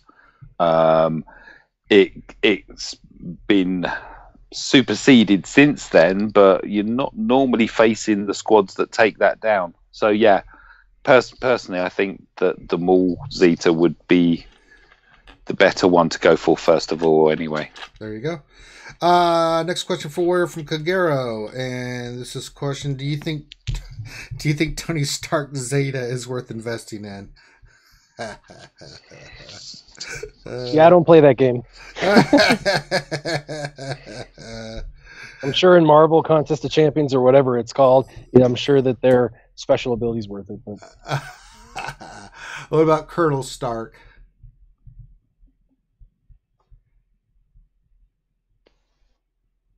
Warrior? What's up? Sorry. What about Colonel Stark Zeta? Oh, okay. Yes. So Colonel Stark, unnecessary. Right.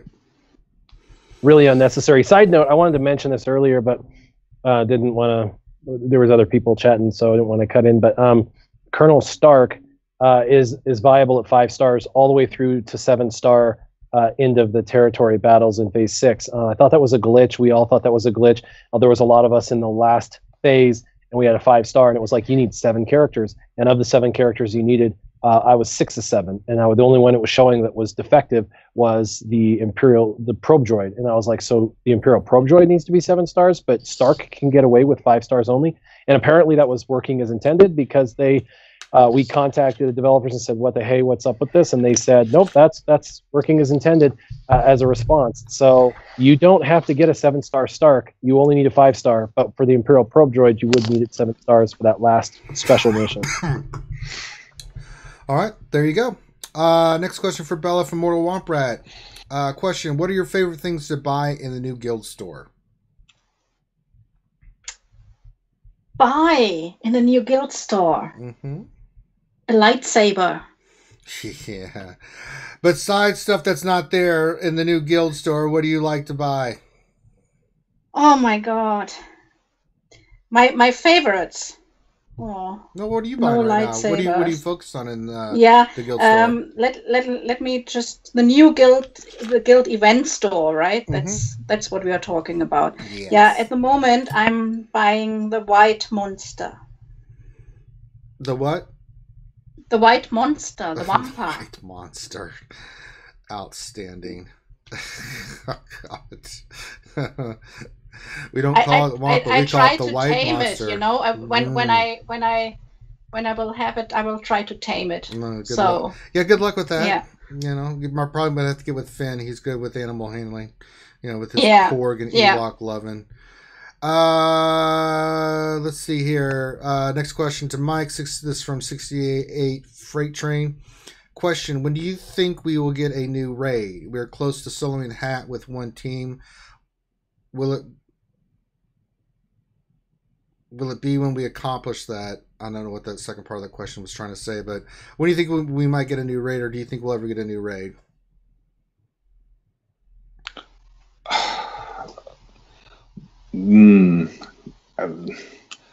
I think we will get a new raid. I would dearly like to think that the devs are working on something that incorporates ships. And maybe that's why there's been a delay in the launch of it. And also kind of then what that would be. You know, are they going to go straight to the Death Star, which kind of, you know, in some ways should be the, I don't know, in the final stages of the game, maybe to release that. But yes, I think we will get one. Time wise, I would say probably spring 18, maybe. Yeah, that would, that's where I would go with that. All right. I think.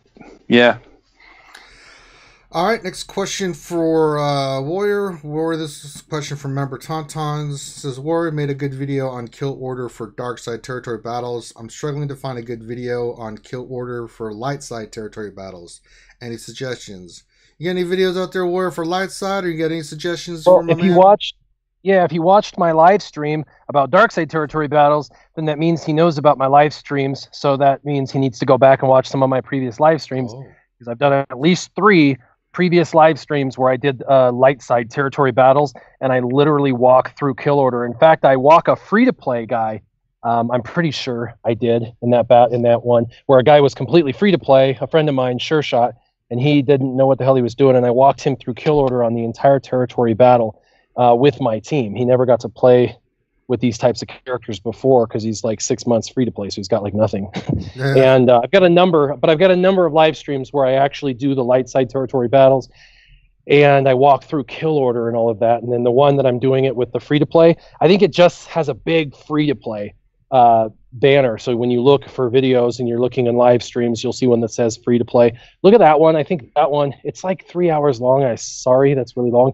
But we went through territory battles slowly, and I literally walked him through how to beat everything and why to do each attack and stuff. So a lot of people really liked that video, albeit super long, because it really helped them with light side territory battles. But I have a couple that are shorter, that are like 40 minutes, whatever, that have the light side on them as well. All right.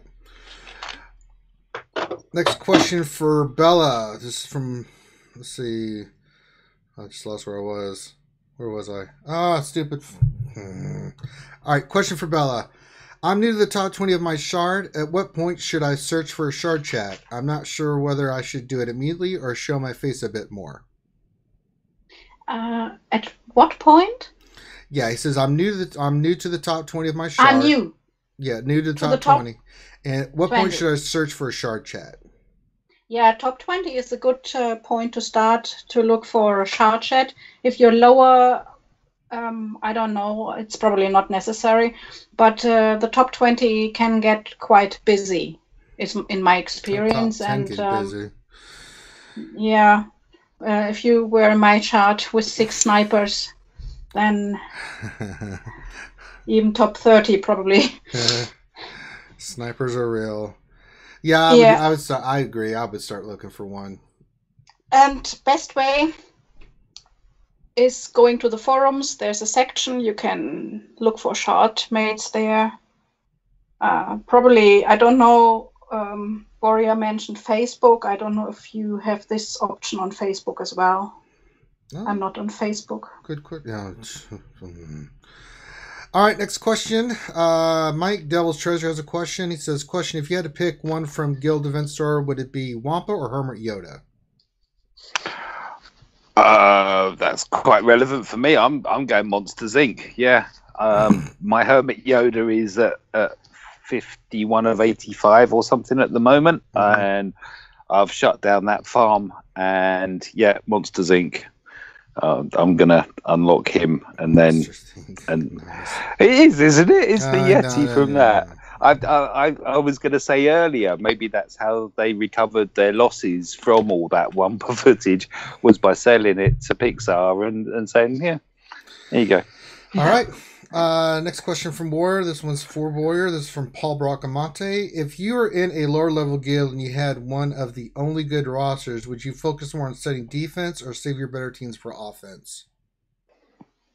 If you have the deepest roster and you have the best teams, then I would probably take one of your best defensive teams and stick it near the end. So that way, after everybody has been absolutely pummeled through the battle and used all their best teams, by the very end, they'll get to your team, which will be the best defensive team on your guild. And you're going to watch person after person after person throw their second best at your team and lose. So that's what I would do. I would put your very, very, very best in the back. The rest of your roster, I would leave you as an offensive player, and I would have you decimating. Take your time and strategically pick, but decimating as many teams on the opposing side as possible with your roster. And I would probably have your first best defensive team in the last area of your side, and then I would pick your very first best offensive team and hold that till the end, and then use the rest of your roster with your team to get through. And then at the end, when you get near the end, where whatever the end looks like for you guys, I would pull out the big guns, that team, that you've saved, that's a big offensive team, and use that as kind of a final push team for the end to try and help. Because it's surprising. I've seen some screenshots of people that were 1 out of 25, like they couldn't beat the last team, and they couldn't get that territory cleared. And if they cleared the territory, they'd be good. It was like one team. So if you're the most developed, you should keep the best defensive team you have and the best offensive team you have. Set the defense at the very back. Save your offensive team till the very end, and use the rest of your roster to try and clear as much as you can. Remembering that there's a lot of synergy with like bounty hunters together, with First Order together, with Resistance together, with Rebels together, Empire together. Like, this is one of those times when hybrid teams make a little bit less sense at times, because you're able to build more teams and more team compositions through kind of sticking with the most synergistic teams that you can make. There you go. Next question for Bella. This is for Mirrodin. Question: toughest gimmick team strategy you ran into with Territory War? Sorry, but I didn't get a top. The question was the toughest gimmick team strategy team you ran into with Territory Wars. Was the one team that you ran into you're like, huh? No. No? Just killed them all.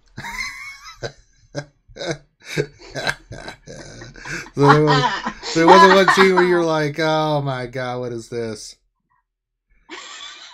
I mean, I think Nightsister teams are the teams that are really a pain in the ass for if you don't have the characters to beat them. Yeah, I mean, you have to be. What do they always say in EA? On the last tiers of events, be prepared for everything. Yeah, pretty much. Yeah, but it was kind of a run we made over the other territory. It was really fast over, and there you go. Yeah. All right. Next question for Mike. Best high-end arena team for this is from Vague. Best high-end. God damn it, Finity. Best high-end. Oh, you got team. Money. What's that? Good old Maurice just gave you some dosh. Oh. Well, thank you, good old Maurice. Appreciate it. Sorry, I don't have the screen up in front of me and stuff, so I'm trying to do 20 things, but thank you very much. Appreciate it. Appreciate you, man. But Vague has a question. Best high-end arena team for Nightsisters. Asajj or Talzin lead? Currently, I've been running Talzin lead. I am really loving my Asajj. I Zeta'd her rampage. I haven't as yet done her lead. However, although, and this is something maybe I missed, but I don't think we've actually covered Galactic War, which used to be a fantastic testing ground to at least give you some indication of whether a squad would work in arena. But since it's been scaled down, it doesn't give the same aspect. It's kind of giving a false reading because you're not going against your gold squads and stuff anymore. But I've been trying out Asajj lead with the thought of giving that Zeta and just going that route.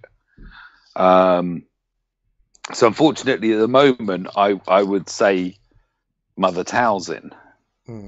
But Asajj, from what I'm seeing, has actually become viable. I mean, she was in some ways she's been worse than Maul for how long it's taken for her to actually, become a tune that is getting a lot of interest. Everyone's kind of looking at her again, aren't they? Yeah. You know, when you mentioned GW, I had the idea that we should have a switch. Like today, I don't have time, so I take the easy GW. Today, I have got time. I want to test teams. I take the hard GW, and probably I earn more prizes as well. Not a bad thought. Because as Mike said, it's really I was testing my teams there. Yeah, I don't want to really complain because I'm grateful with all that is going on that we can get rushed through. But sometimes it would be cool to have some way to test your team. And I'm just doing my lesser start, so all the new content that's come through that isn't, like Tony and the vets, and I have I think a 4-star unmasked Kylo and so on. It's kind of like you're just trying them out. They'll go so far, you lose them, and then you stick in anything that's decent, and it's like Galactic War done. I mean, I ran my Nightsisters and I ran it manually, which makes it a bit longer, and the entire Galactic War's 10 minutes. All right. Next question for Warrior. This is from member Tauntauns, and his question for you is: do you recommend using Cassian's ship for ship battles? If so, yes. Where would you put him in the lineup? Well, it depends on who you're running as a lead, but I have Cassian in my last 2 slots. I have Biston and then Cassian. Those are my very last 2 ships, and I run Thrawn. They're both 2 very powerful ships, and they have a lot of synergy together. So Biston and Cassian should be ran together, in my opinion. And since I can have 4 backup lineup, I have all 4 of my backup as rebels. So it's kind of funny. I've got a real target lock heavy front end, and then comes out a bunch of rebel ships that have massive synergy together, and they work really well. But since they're in the back, people don't see them, so they don't target me specifically because of my rebels. Normally when you put rebels in the front, people think it's weakness, and so they target you. So, but they work really well. So I have them in my back 4, all the 4 rebel ships, and Cassian is my very, very last ship to come out. He would be better suited in an initial lineup just because of some of his abilities, but I'm running a target lock team, so he has to take the back seat. Okay. Let's see. Next question. This is for Bella. Oh, this is from Old Smusher. Will they ever release a Luke ship? Yes, yes, yes. Please. Get some old Red 5 action in there. You would think they would have a Luke Skywalker ship by now, but oh Lord. I expected it like 2 months ago, actually. I'm not quite sure what happens to the Astromechs. We're still missing the Astromechs, and I thought when they bring out the Astromechs, we get a Luke ship or something, but we have neither.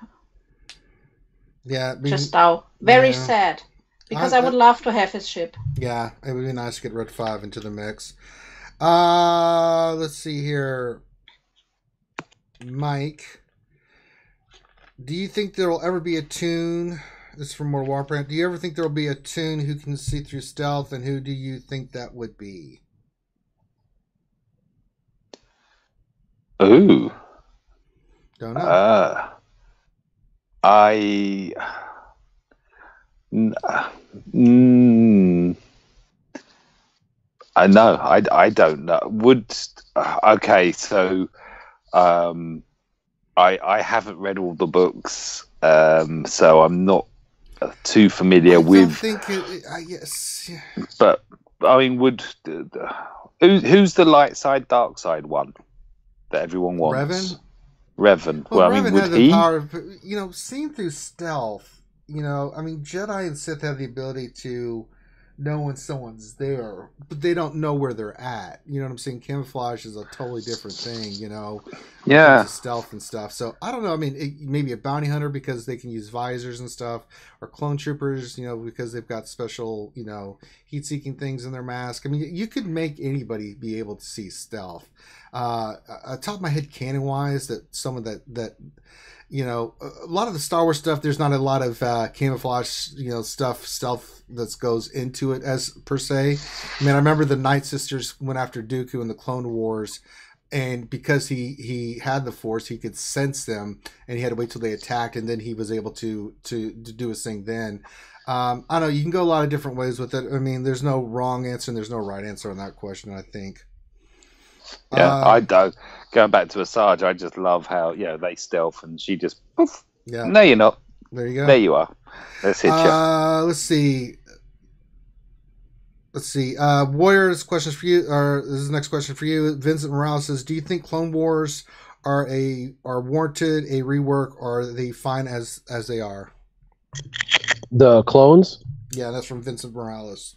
Yeah. The clones were kind of a not very viable team. Actually, they were not viable at all. And then they got a rework-ish sort of when the Zeta situation came out with. So a couple of them got Zetas, 5s, and then all of a sudden with the Zetas maxed out, they were then viable in the Hat raid, the heroic AAT raid, and so they kind of found a home in phase 2 or phase 4, and so people started farming the hell out of them. And what's funny is when I do roster reviews, side note, I have a new channel for my roster reviews. If you don't know about it, you should go subscribe.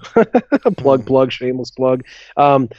I noticed there's still a lot of people working up their clones, and I'll tell you, the clones team now is really antiquated for that. I would just do a resistance team and I would do a hybrid team, and those 2 teams can get you 30 million. So I really wouldn't do the clones anymore for Hat even.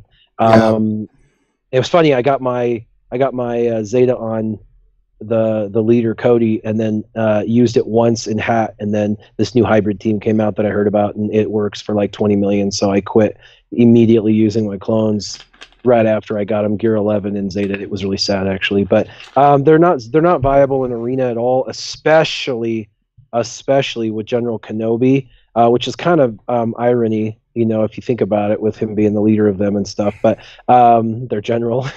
But yeah, with General Kenobi out there, and then also with Barastafi, which both of those characters really just make them completely stupid.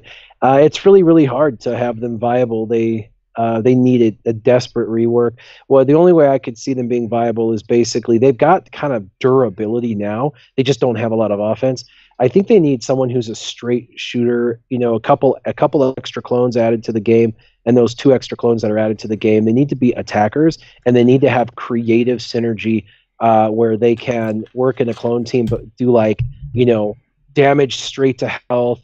And it doesn't crit. It's guaranteed not to crit, and it does 15 to 20k without a crit. I think something like that, straight to health. I mean, you could one shot a Rex lead or something, and that would make them real viable, and people would want to bring them back, because you actually have to kind of go away from that crit synergy and have you can have some of your characters with that synergy, but the other 2 need to not have that synergy, so that way you can build them for Arena. Because the way they're built now, they're really only built for the Hat Raid. And that just, again, they're now an antiquated team. They're still good. I mean, a Zodi team in Phase 4 can still get, 10, 12 million. But there are other teams that can easily do that as well now. I mean, there's a Rebel team that can do that. And the Rebel team's way easier to gear, and you can use your Rebels in every other part of the game. So, because of their specific niche market for them, I would say they need a rework desperately bad. And there's a couple clones from the Clone Wars I would love to see come in to the game. Even the Rebels, there's a couple of clones from the Rebels that would be fun to bring in, like Old Man Rex. Yep.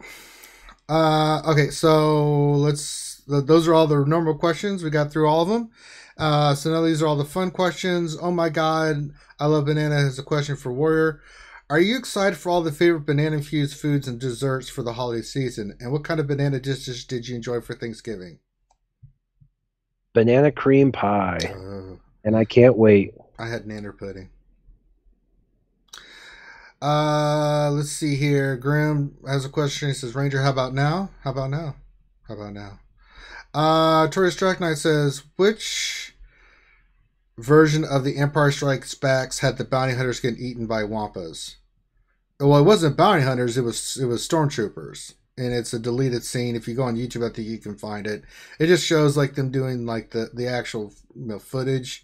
It's kind of low quality, but it just shows, what was it? A bunch of stormtroopers going through the base, and then also you see this Wampa hand come out and start grabbing them. If I remember correctly, it's been a long time since I've seen that footage. Let's see. Varan, I can't even say this. Varangian Vigilante says, Wampa is great, but Wampa should be an NPC character in raids and stuff, not a farmable character. What are we going to be getting next? Minox? I don't know. Do you think we'll get Minox next? Anybody? Nobody cares. Isn't that the thing that sits in the pit? No, those are the things in Empire Strikes Back when they go into the cave that are chewing on the power cables and that kind of stuff. Oh, yeah. The batty things.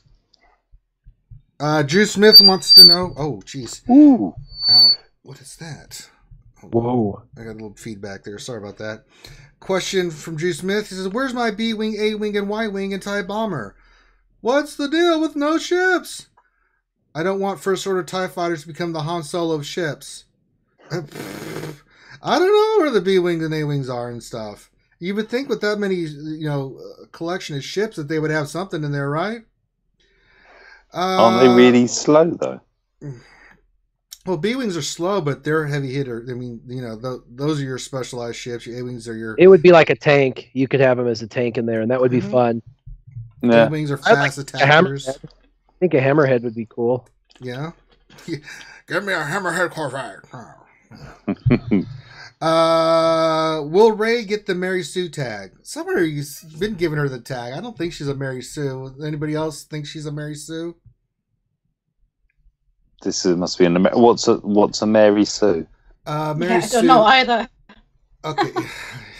Mary Sue is like a character that can like do anything,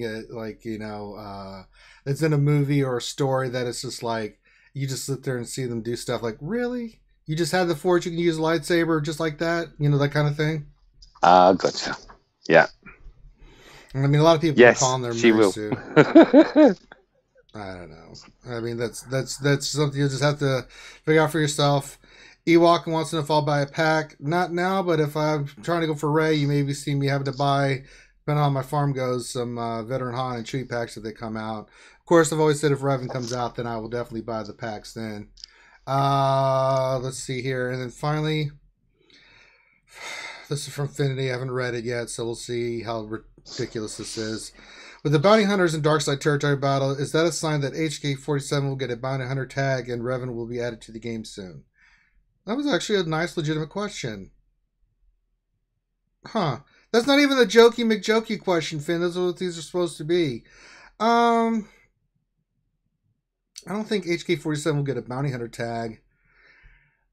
And Revan, man, I mean, it was somewhere in the future. I'd like to see him at it, but we don't know. So, I mean, I'd like to see an Old Republic tag and then a bunch of Old Republic. That would be nice to get some Old Republic, more Republic characters. We've got Trooper, we got Assassin, we got Nihilus. It would be nice to get some more characters on that side. Get the Sith Triumvirate. You could add Revan. That's some more dark side characters. If you want to add some light side, there's a lot of Jedi and Republic troopers and stuff that you could add on the light side that you could add.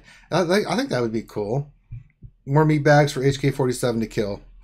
Okay, that's all the questions. So we will do what we always do. Thank you, everybody, for being in the chat. Appreciate all your support. Thank you for showing up, and thank you for all the questions. Quite a buttload of questions, but we got through them. I'm proud we got through all the questions. It's amazing. But this is where we go around and pimp everything. So we'll start off with Warrior. Warrior, where can the good folks check you out at?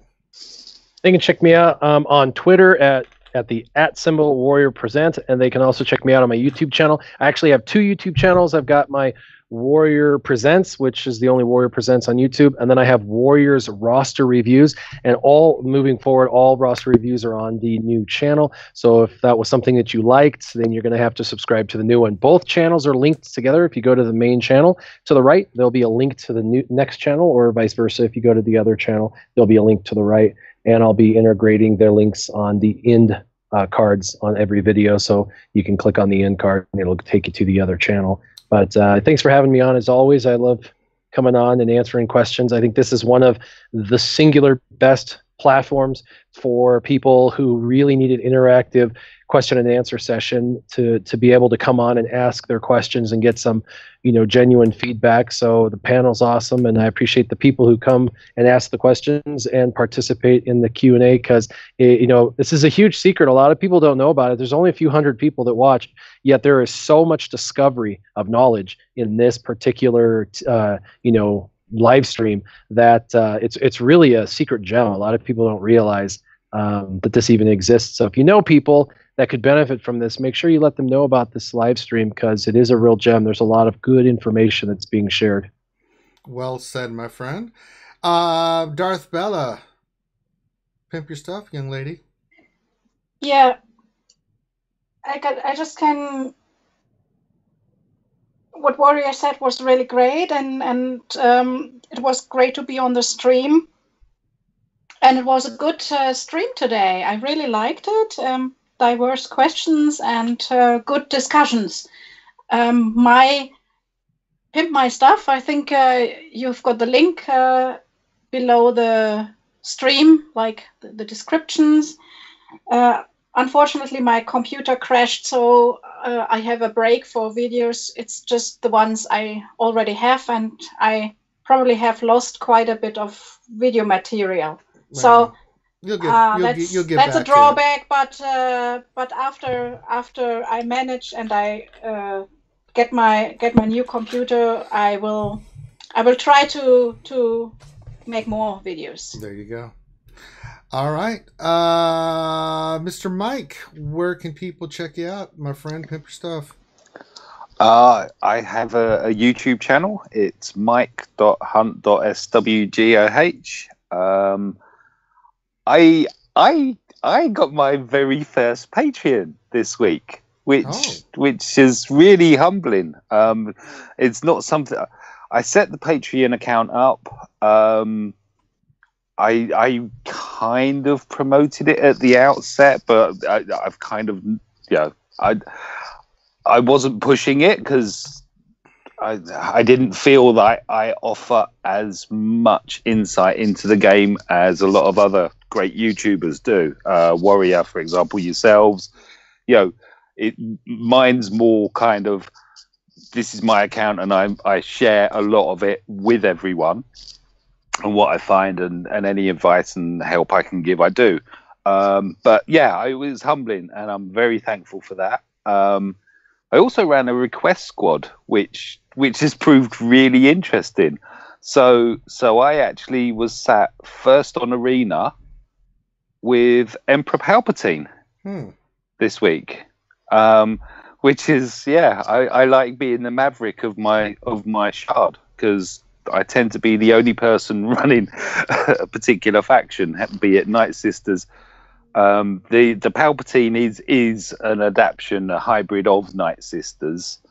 So it's Palpatine lead with Ventress, Mother Talzin, Zombie, R2, and I can't remember who the other one was, but yeah. So I ran that. I've been messing about with ship fleets as well. I've been running 4 ties and Gauntlet in Arena just to see how that worked with, not running a tank. And just playing around and obviously territory wars, territory battles and everything else. And thank you for having me and loving this stream. All right.